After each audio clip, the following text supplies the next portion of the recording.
Hello, backpackers. This is Juan from Backpacks, and I'm here today to give you a review of the Durston Iceline trekking poles. Yeah, the Durston X-Line, the Durston Iceline, not X-Line, Iceline trekking poles. Yeah, that's what they are. So I'm going to talk to you about some of the kind of specs. You can always look at their website for the the nitty gritty specs, but I'm going to talk to you about some of the specs that were kind of important to me as I was looking at these and using these trekking poles. I'm going to kind of give you an overview of some of the features and the functions of the trekking poles, and then I'm going to kind of outline my use case for these trekking poles. I do have other trekking poles made out of aluminum, which are very nice. I have trekking poles, the LT5s from Gotham Gear. They're carbon as well. Love those trekking poles, completely love those trekking poles. And then I got these Iceline trekking poles because I was curious about the new Durston design, and I'll talk about that in a minute. But also, it does serve a specific purpose for the type of shelter that I'm using, and so that's one of the reasons I brought it into my kit. So let's take a look at the Iceline trekking poles. I got some right over here. Let's start with the bag that comes with. This is the bag that comes with. It's Dyneema, so all four of the pieces fit into this bag. I'm not necessarily enamored by the bag itself. It's pretty nice. I mean, it's made of Dyneema. It's light. It's like, I think, less than an ounce. You know, I wouldn't really carry this with me on trail to store the trekking poles in. I did use it when I went to Highline last year because I was going to not carry my trekking poles in my carry-on, like with my backpack. I was putting it into my suitcase I was taking with me, and so that was pretty handy to have the bag to put the trekking poles in. I guess, you know, it's not a huge weight, you know, hit, and so if you were a backpacker that might store your trekking poles, you know, in a side pocket or something like that at some time or another when you're backpacking, I mean, I could see where this would come in handy, but it wasn't something I really looked at and said, whoa, that thing has a Dyneema, you know, bag with it. So that's the bag. Let's look at one of the trekking poles. These trekking poles without a strap, so they have two different versions, one with a strap, one without a strap. I got the trekking poles purchased these when there were no straps available. Quite honestly, I would have selected strap version. The unstrapped version that I have here is 4.7 ounces a piece for each trekking pole, and then with the strap it's 5.1 ounces. So there's very little difference in the weight, but one of the things I like about trekking poles with a strap is that I can use the strap for a little bit of leverage when I'm going up hills, so I don't have to grip my trekking pole really, you know, harder going up a hill. I can still have a pretty loose grip, but use the strap the way that I cinch it down a little bit to push off of the strap instead of pushing here and gripping here hard. And it just wears me out a lot less in the long run if I can keep a looser grip on the trekking pole. Normally when I am not going uphill, I don't have a problem just, you know, having a pretty loose grip on the trekking pole as I'm moving along. And I know some people are concerned about having a strap on a trekking pole because if you fall, it's easier just to get rid of your trekking poles if you don't have a strap. And I guess that's something that you have to consider as well. But I've never found that to be an issue when I'm using straps. And so I was kind of like, oh, I wish they would have had that when I ordered my trekking poles, because I would have taken the very, very slight weight hit to get straps on mine. So let's kind of start with the handle and work our way down the trekking pole. This is the handle. It's EVA foam. It's got slots in the back for your palm for grips. It's got, you know, your finger kind of form fit here. I used these on the went to Highline and on some other backpacking trips I did in Pennsylvania last year, and I really love the grip. It's very grippy. I was sweating a lot on you went to Highline because it was really hot coming out of the lower elevations I was in, and I never felt like I couldn't grip this no matter how much my hands were sweating and so forth. So I thought the grip was well designed, very comfortable. The shaft of the trekking pole is really unique. You can see here it's really thick even at the end. If you compare it to an LT5 from Gotham Gear, which is very thin at the end, you can see the diameter of the trekking pole is thicker.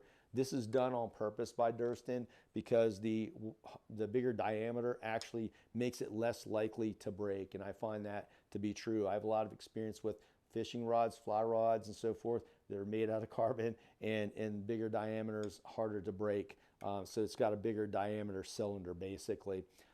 So I really enjoyed that about it. The only adjuster in terms of length of the trekking pole is at the top. It's got one fleck lock. Again, I like that because I have a trekking pole with two fleck locks, aluminum, and I don't like that it has two. It adds extra weight, and I think it's a bit unnecessary of a design because you're adding more pieces that could fail.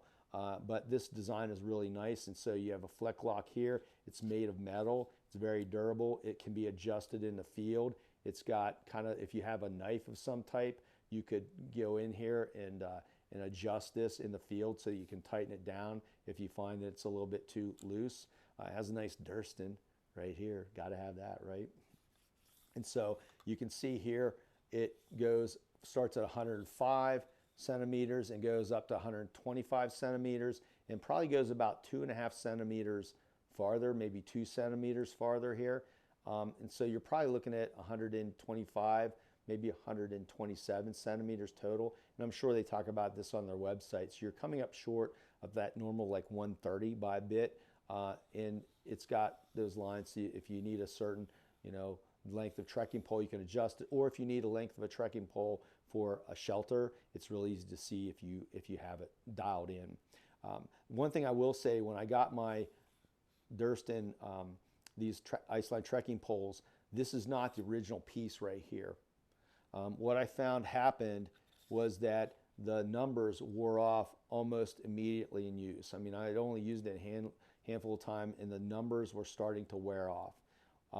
And so I did call Durston, called the company, and they said that they changed their process for the paint and for the coating that's over the paint in more recent versions, because I think the first version out of the gate, and it was much more durable. And so they recognized the situation, and they actually sent me this piece to replace the pieces that were where the numbers were wearing out. And I honestly don't anticipate I'll have any problems with this now that they've corrected it. I've got my LT5s, I've got my aluminum ones. None of them have been worn out, and so I feel like Durston's really good at fixing things, and so I'm really confident that I'm not going to have to worry about that again. Now you can see here, this is one piece of the trekking pole, which is nice because you only have a two-piece trekking pole really. I mean, it's three pieces, but these two kind of fit together. And then you've got this bottom part of your trekking pole. The interesting thing is there's actually a joint right here. There's a way to connect this part of the trekking pole with the top part, and it relies on a little locking mechanism here. You can see there's a little round circle here. This is a button, and it's very kind of unobtrusive. It doesn't stick out, which I'm glad, because that would be that'd be zero fun.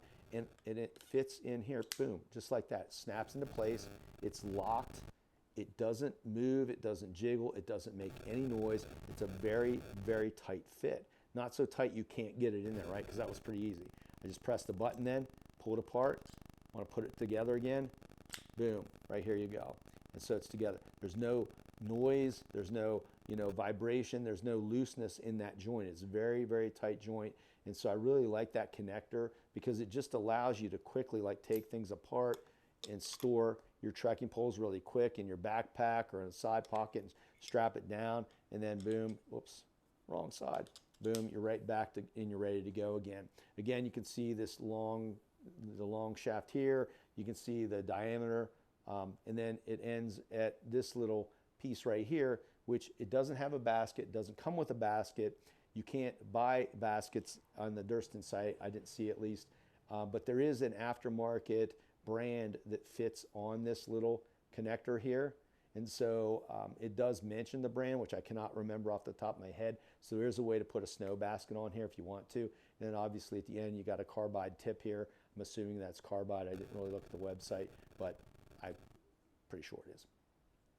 So you've got that carbide tip at the end, which tend to be extremely durable. So that is your Iceline trekking pole from start to finish. I love this trekking pole. I bought it for a specific use case with my Durston X-Mid Pro 1 because that's that type of shelter the way it's designed, you push, you basically secure your four corners. And then instead of having a specific measurement for your trekking pole, you've got to adjust it up until it's tight, right?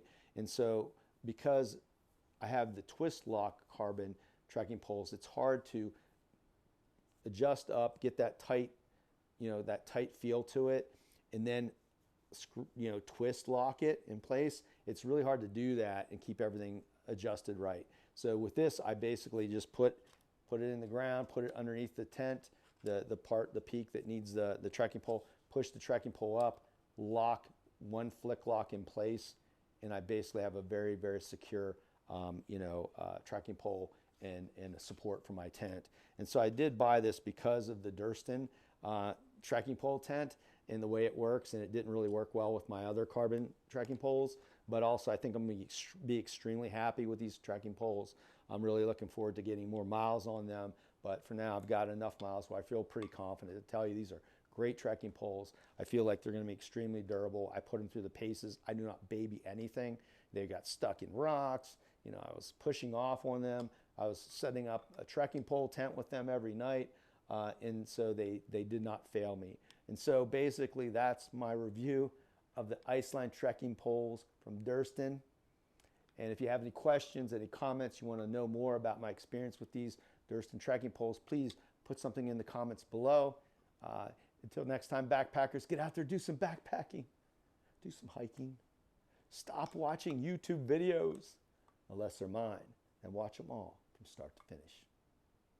Later, backpackers.